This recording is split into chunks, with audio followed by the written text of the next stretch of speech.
right. I mean, what inspired, thank you, thank you.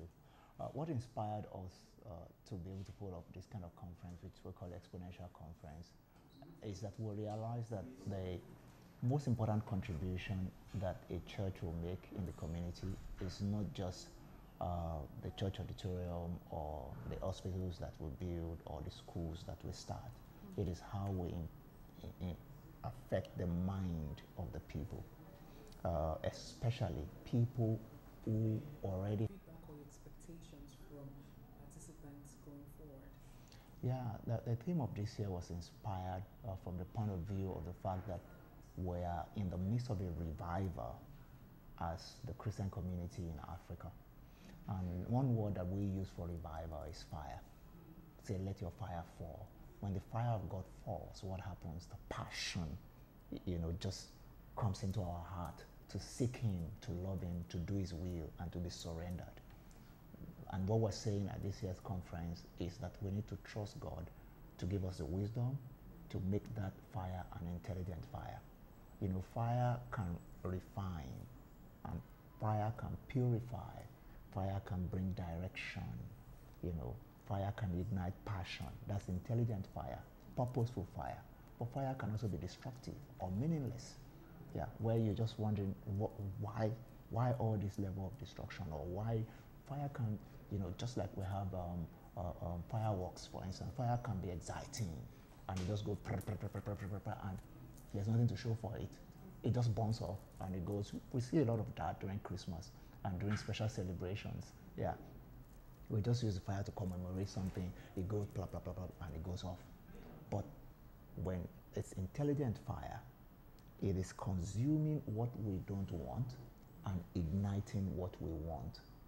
It's giving us direction, it's making us more purposeful, it's igniting the passion that we need to press into what is next for us as a people, as a nation, and as a community of faith.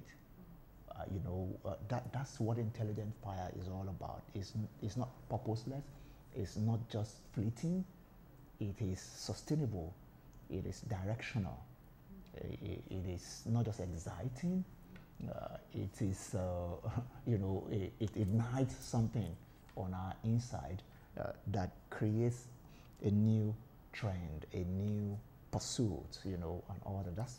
That's what the kind of feedback we've been getting from the attendees. Something is being ignited, something is shaping up, something is opening up, and we can't wait to see what God will do through the lives of the people who have participated, both in here, online, at the different experience centers. So, is there another thing you'd like to ask? Is there any other thing you'd like to add, pardon me? Yeah, well, what I would like to say is that I believe as a nation and as a continent, we are the precipice of something great.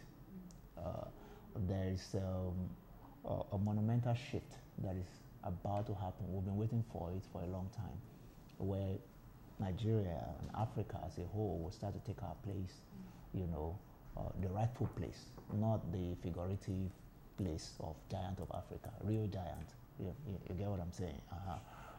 And what will around that is a mind shift that comes from, knowing what to do and having the right kind of leaders, both in corporate, political, and the religious space. When that happens, you just see, it's like the Chinese proverb that says, when the students are ready, the teacher will show up. Yeah, yes, it's when the students are ready, the teacher will show up. So when we do our work with the people will have a way of producing the right leaders. Yeah, you can't get the right leader for the wrong people. We've paid too much attention to our political leaders, leaving the people to lead anyhow, not knowing that a leader will always come from the people. And our assignment is mostly now to make sure that people are thinking right, and the people who have the privilege of leading in the lower levels in different places are thinking right, so that somehow, one way or the other, when the students are ready, the teacher will appear.